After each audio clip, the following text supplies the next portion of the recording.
भगवान की जय। पुराण पुरुष पुरुषोत्तम भगवान की जय। सत्य सनातन वैदिक धर्म की जय। श्री कृष्ण रुक्मणी संवाद। श्री सुखदेव जी कहते हैं, परीक्षित, एक दिन समस्त जगत के परम पिता और ज्ञानदाता भगवान श्री कृष्ण रुक्मणी जी के पलंग पर आराम से बैठे हुए थे। भीष्मक नंदिनी श्री रुक्मणी जी सखियों के साथ अपने पतिदेव की सेवा कर रही थी। उन्हें पंखा झल रही थी।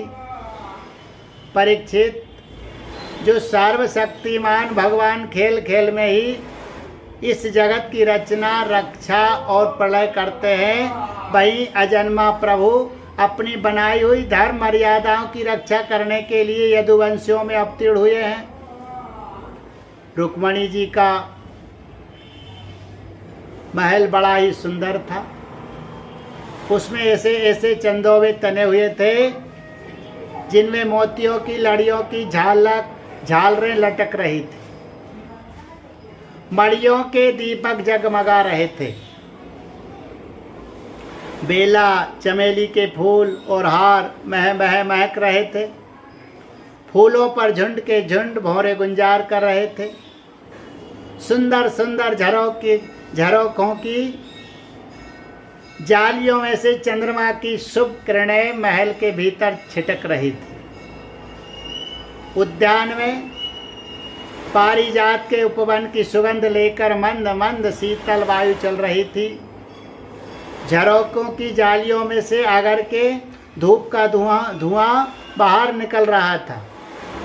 ऐसे महल में दूध के फेन के समान कोमल और उज्जवल बिछौनों से युक्त सुंदर पलंग पर भगवान श्री कृष्ण बड़े आनंद से विराजमान थे और रुक्मणी जी त्रिलोकी के स्वामी को पति रूप में प्राप्त करके उनकी सेवा कर रही थी। रुक्मणी जी ने अपनी सखी के हाथ से वह चंबर ले लिया जिसमें रत्नों की डांडी लगी थी और परम रूपवती लक्ष्मी रूपिणी देवी रुक्मणी जी उसे डुला डुला कर भगवान की सेवा करने लगी। उनके कर कमलों में जड़ाऊ अंगूठियां, कंगन और चंबर शोभा पा रहे थे। चरणों में मणि जड़ित पायजेब रुन झुन कर रहे थे। अंचल के नीचे छिपे हुए स्तनों की केसर की लालिमा से हार लाल लाल जान पड़ता था और चमक रहा था। नितंब भाग में बहुमूल करधनी की लड़ियां लटक रही थी। इस प्रकार वे भगवान के पास ही रहकर उनकी सेवा में संलग्न थी। रुक्मणी जी की घुंघराली अलकें, कानों के कुंडल और गले के स्वर्णहार अत्यंत विलक्षण थे। उनके मुख चंद्र से मुस्कुराहट की अमृत वर्षा हो रही थी। ये रुक्मणी जी अलौकिक रूप लावण्यवती लक्ष्मी जी ही तो है। उन्होंने जब देखा कि भगवान ने लीला के लिए मनुष्य का सा शरीर ग्रहण किया है, तब उन्होंने भी उनके अनुरूप रूप प्रकट कर दिया। भगवान श्री कृष्ण यह देखकर बहुत प्रसन्न हुए कि रुक्मणी जी मेरे पारायण हैं, मेरी अनन्य प्रेयसी है। तब उन्होंने बड़े प्रेम से मुस्कुराते हुए उनसे कहा, भगवान श्री कृष्ण ने कहा, राजकुमारी, बड़े बड़े नरपति जिनके पास लोकपालों के समान ऐश्वर्य और संपत्ति है, जो बड़े बड़े महानुभाव और श्रीमान हैं तथा सुंदरता, उदारता और बल में भी बहुत आगे बढ़े हुए हैं, तुमसे विवाह करना चाहते थे। तुम्हारे पिता और भाई भी तुम्हारे साथ तुम्हारा विवाह, तुम्हारे पिता भी भाई भी उन्हीं के साथ तुम्हारा विवाह करना चाहते थे। यहाँ तक कि उन्होंने बागदान भी कर दिया था। शिशुपाल आदि बड़े बड़े वीरों को जो कामोन्मत्त होकर तुम्हारे याचक बन रहे थे, तुमने छोड़ दिया। और मेरे जैसे व्यक्ति को जो किसी प्रकार तुम्हारे समान नहीं है, अपना पति स्वीकार किया, ऐसा तुमने क्यों किया? सुंदरी, देखो, हम जरासंध आदि राजाओं से डरकर समुद्र की शरण में आवासे हैं। बड़े बड़े बलवानों से हमने पैर बांध रखा है और प्राय राज सिंहासन के अधिकार से भी हम वंचित ही हैं। सुंदरी, हम किस मार्ग के अनुयायी हैं, हमारा कौन सा मार्ग है, यह भी लोगों को अच्छे तरह मालूम नहीं है। हम लोग लौकिक व्यवहार का भी ठीक ठीक पालन नहीं करते, अनुनय विनय के द्वारा स्त्रियों को रिझाते भी नहीं। जो स्त्रियां हमारे जैसे पुरुषों का अनुसरण करती है, उन्हें प्रायः कलेश ही कलेश भोगना पड़ता है। सुंदरी, हम तो सदा के अकिंचन है, ना तो हमारे पास कभी कुछ था और ना रहेगा। ऐसे ही अकिंचन लोगों से हम प्रेम भी करते हैं और वे लोग भी हमसे प्रेम करते हैं। यही कारण है कि अपने को धनी समझने वाले लोग प्रायः हमसे प्रेम नहीं करते, हमारी सेवा नहीं करते। जिनका धन, कुल, ऐश्वर्य, सौंदर्य और आय अपने समान होती है, उन्हीं से विवाह और मित्रता का संबंध करना चाहिए। जो अपने से श्रेष्ठ या अधम हो, उनसे नहीं करना चाहिए। विदर्भ राजकुमारी, तुमने अपने अदूरदर्शिता के कारण इन बातों का विचार नहीं किया। इन बातों का विचार नहीं किया और बिना जाने बूझे भिक्षुकों से मेरी झूठी प्रशंसा सुनकर मुझे गुणहीन को वरण कर लिया। अब भी कुछ बिगड़ा नहीं है, तुम अपने अनुरूप किसी श्रेष्ठ क्षत्रियों को वरण कर लो, जिसके द्वारा तुम्हारी इहलोक और परलोक की सारी आशा विलासाएं पूरी हो सके। सुंदरी, तुम जानती हो कि शिशुपाल, साल्व, जरासंध, दंतवक्त आदि नरपति और तुम्हारा बड़ा भाई रुक्मी सभी मुझसे द्वेष करते थे। कल्याणी, वे सब बल्ब और उसके मत से अंधे हो रहे थे, अपने सामने किसी को कुछ नहीं गिनते थे। उन दुष्टों का मानवर्धन करने के लिए ही मैंने तुम्हारा हरण किया था और कोई कारण नहीं था। निश्चय ही हम उदासीन हैं, हम स्त्री, संतान और धन के लोलुप नहीं हैं, निष्क्रिय और दहे गहे से संबंध रहित दीपशिखा के समान साक्षी मात्र है। हम अपने आत्मा के साक्षात्कार से ही पूर्ण काम है, कृत है। श्री सुखदेव जी कहते हैं, परीक्षित, भगवान श्री कृष्ण के क्षण भर के लिए भी अलग ना होने के कारण रुक्मणी जी को यह अभिमान हो गया था कि मैं इनकी सबसे अधिक प्यारी हूँ। इसी गर्व की शांति के लिए इतना कहकर भगवान चुप हो गए। परीक्षित, जब रुक्मणी जी ने अपने परम प्रियतम पति त्रिलोकेश्वर भगवान की यह अप्रिय वाणी सुनी, जो पहले कभी नहीं सुनी थी, तब वे अत्यंत भयभीत हो गई। उनका हृदय धड़कने लगा। वे रोते रोते चिंता के अगाध समुद्र में डूबने उतराने लगी।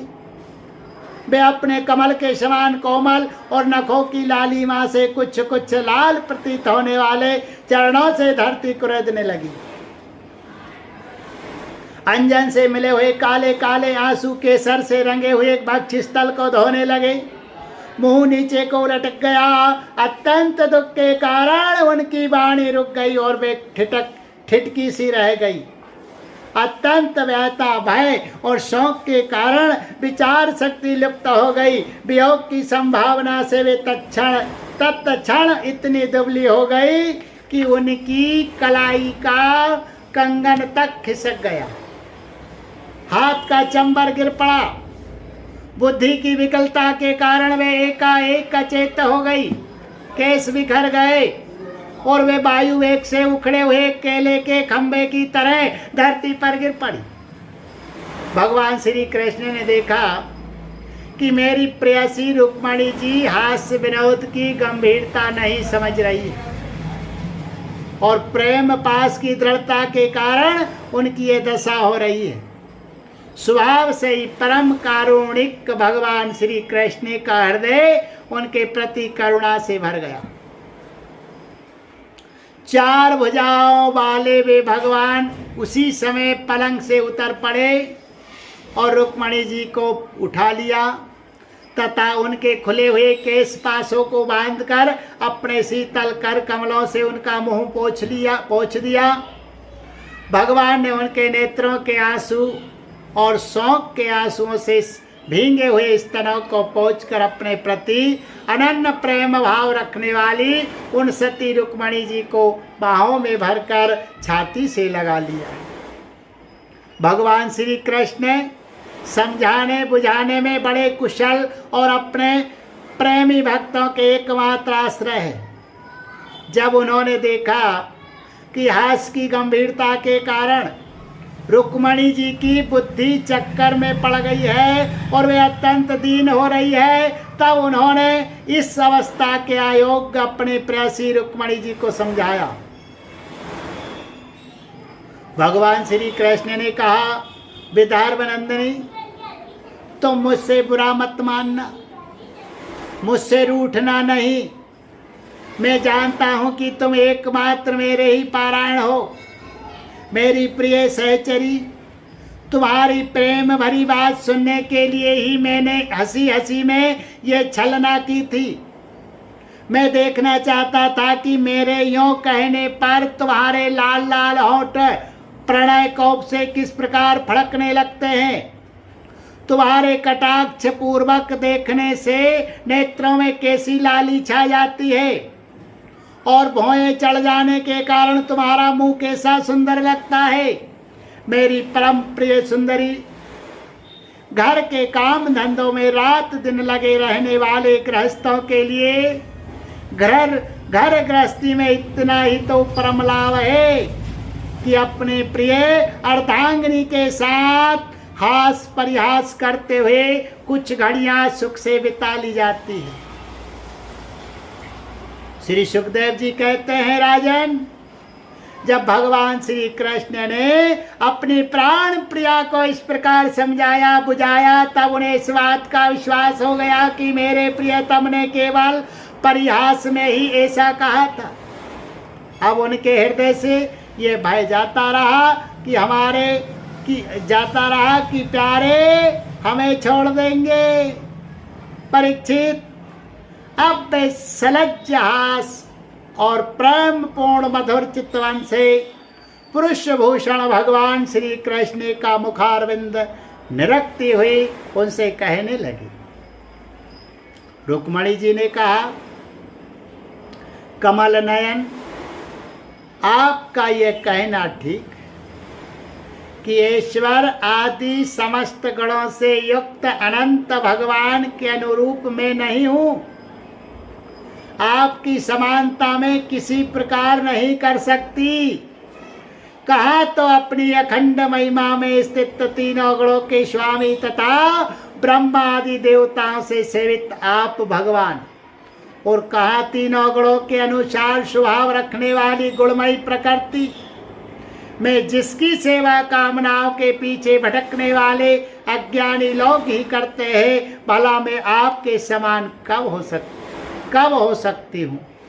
स्वामी, आपका ये कहना भी ठीक ही है कि आप राजाओं के भय से समुद्र में आ छिपे हैं, परंतु राजा शब्द का अर्थ पृथ्वी के राजा नहीं, तीनों गुण रूप राजा है। मानो आप उन्हीं के भय से अंतःकरण रूप समुद्र में चैतन्य घन अनुभूति स्वरूप आत्मा के रूप में विराजमान रहते हैं। इसमें संदेह नहीं कि आप राजाओं से बैर रखते हैं, परंतु वे राजा कौन है? यही अपनी दुष्ट इंद्रियां जिनसे तो आपका बैर है ही, और प्रभु आप राज सिंहासन से रहित है, यह भी ठीक ही है, क्योंकि आपके चरणों की सेवा करने वालों ने भी राजा के पद को घोर अंधकार समझकर अब दूर से ही दुत्कार रखा है। फिर आपके लिए तो कहना ही क्या है। आप कहते हैं कि हमारा मार्ग स्पष्ट नहीं है और हम लौकिक पुरुषों जैसा आचरण भी नहीं करते। ये बात भी निस्संदेह सत्य है, क्योंकि जो ऋषि मुनि आपके पाद पद्मों का क्रंदरस सेवन करते हैं उनका मार्ग भी अस्पष्ट रहता है, और विषयों में उलझे हुए नर पशु उसका अनुमान भी नहीं लगा सकते। और हे अनंत, आपके मार्ग पर चलने वाले आपके भक्तों की भी चेष्टाएं जब प्रायः अलौकिक ही होती है, तब समस्त शक्तियों और ऐश्वर्यों के आश्रय आपकी चेष्टाएं अलौकिक हो, इसमें तो कहना ही क्या है। आपने अपने को अकिंचन बतलाया है, परंतु आपकी अकिंचनता दरिद्रता नहीं है। उसका अर्थ यह है कि आपके अतिरिक्त और कोई वस्तु ना होने के कारण आप भी सब कुछ है। आपके पास रखने के लिए कुछ नहीं है, परंतु जिन ब्रह्मा आदि देवताओं की पूजा सब लोग करते हैं, भेंट देते हैं, वे ही लोग आपकी पूजा करते रहते हैं। आप उनके प्यारे हैं और वे आपके प्यारे हैं। आपका यह कहना भी सर्वथा उचित है कि धनाढ्य लोग मेरा भजन नहीं करते। जो लोग अपनी धनाढ्यता के अभिमान से अंधे हो रहे हैं और इंद्रियों को तृप्त करने में ही लगे हुए हैं, वे ना तो आपका भजन सेवन ही करते हैं, ना तो यह जानते हैं कि आप मृत्यु के रूप में उनके सिर पर सवार है। जगत में जीव के लिए जितने भी वांछनीय पदार्थ है, धर्म अर्थ काम मोक्ष, उन सब के रूप में आप ही प्रकट है। आप समस्त वृत्तियों प्रवृत्तियों साधनों सिद्धियों और साध्यों के फल स्वरूप है। विचारशील पुरुष आपको प्राप्त करने के लिए सब कुछ छोड़ देते हैं। भगवान, उन्हीं विवेकी पुरुषों का आपके साथ संबंध होना चाहिए। जो लोग स्त्री पुरुष के सहवास से प्राप्त होने वाले सुख या दुख के वशीभूत है, वे कदा भी आपका संबंध प्राप्त करने के योग्य नहीं है। ये ठीक है कि भिक्षुकों ने आपकी प्रशंसा की है, परंतु उन भिक्षुकों ने, उन परम शांत सन्यासी महात्मा ने आपकी महिमा और प्रभाव का वर्णन किया है, जिन्होंने अपराधी से अपराधी व्यक्ति को भी दंड ना देने का निश्चय कर लिया है। मैंने अदूरदर्शिता से नहीं, इस बात को समझते हुए आपको वर्ण किया है कि आप सारे जगत के आत्मा है, अपने प्रेमियों को आत्मदान करते हैं। मैंने जानबूझकर उन ब्रह्म और देवराज इंद्र आदि का भी इसलिए परित्याग कर दिया कि आपकी भवों के इशारे से पैदा होने वाला काल अपने वेग से उनकी आशा विलासाओं पर पानी फेर देता है। फिर दूसरों की शिशुपाल, दंतवाग या जरासंध की तो बात ही क्या है।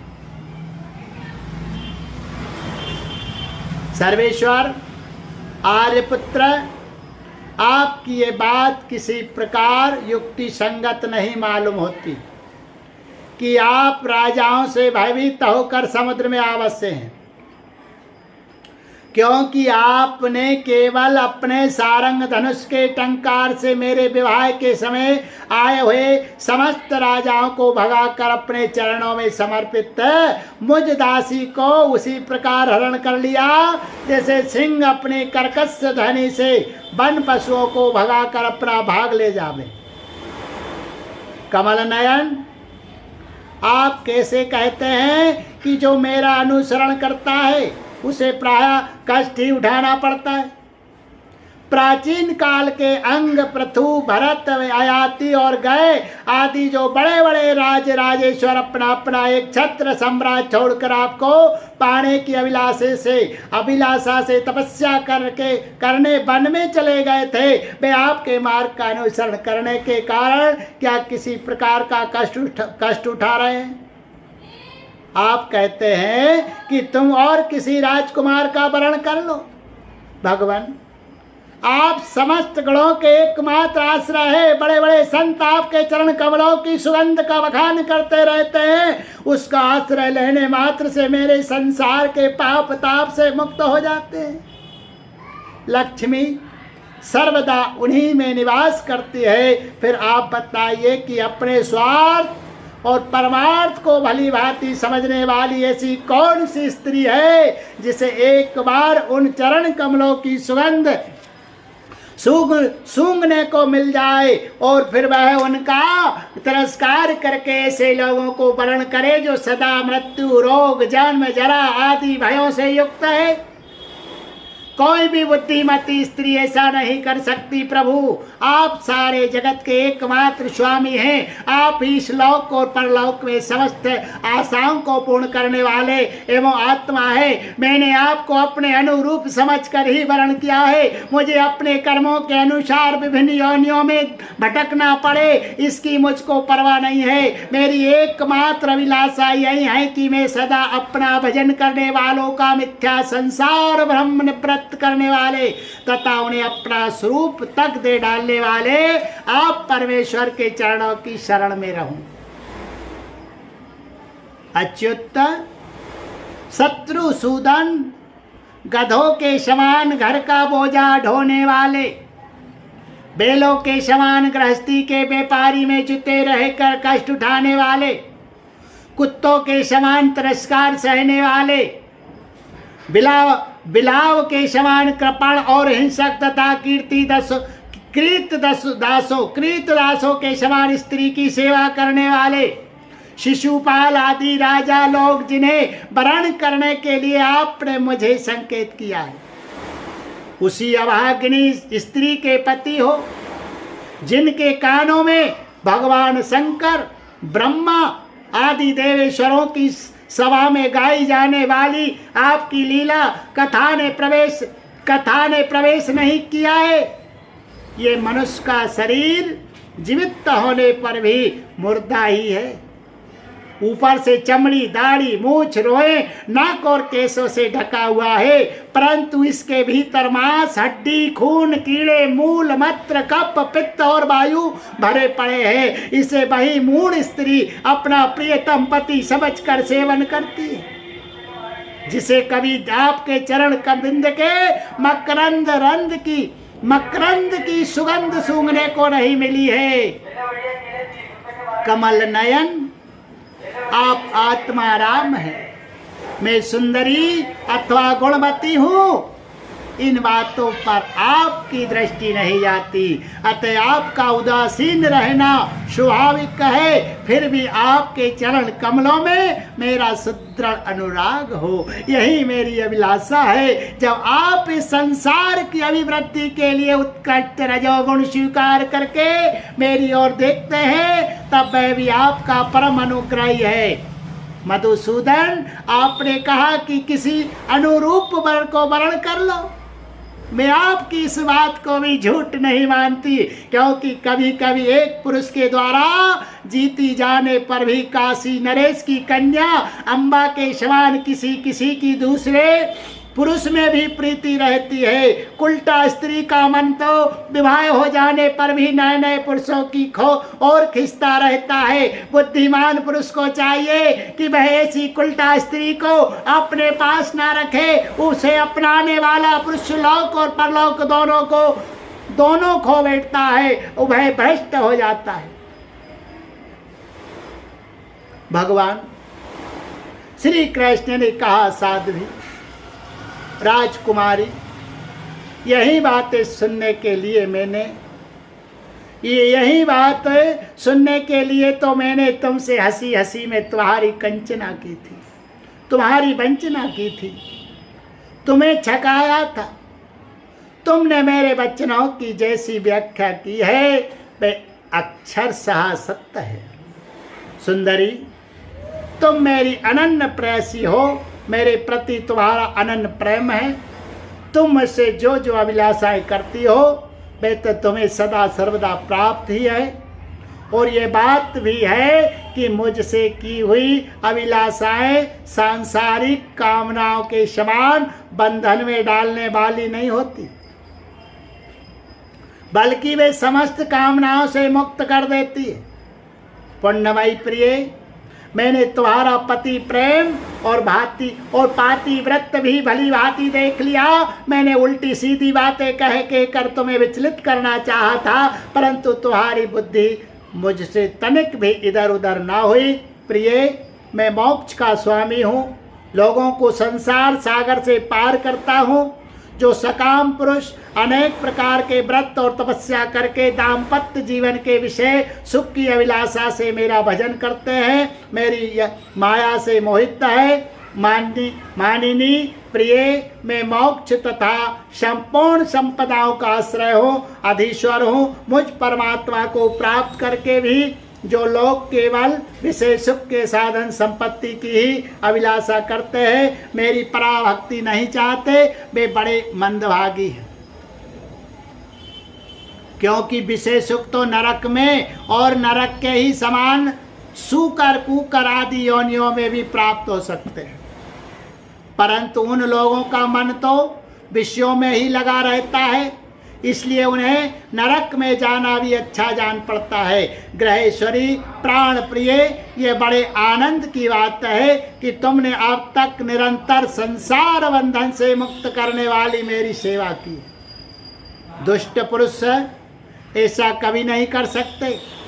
जिन स्त्रियों का चित्त दूषित कामनाओं से भरा हुआ है और जो अपनी इंद्रियों की तृप्ति में ही लगी रहने के कारण अनेकों प्रकार के छल छंद रचती रहती है, उनके लिए तो ऐसा करना और भी कठिन है।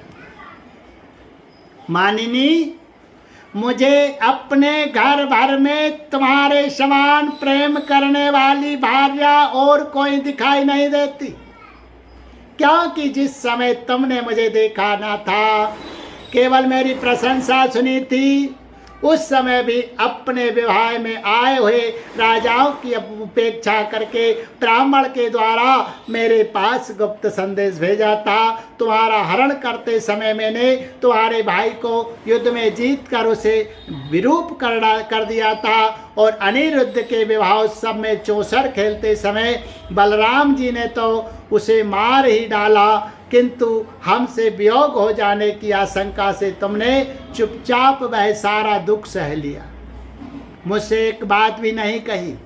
तुम्हारे इस गुण से मैं तुम्हारे बस हो गया हूँ।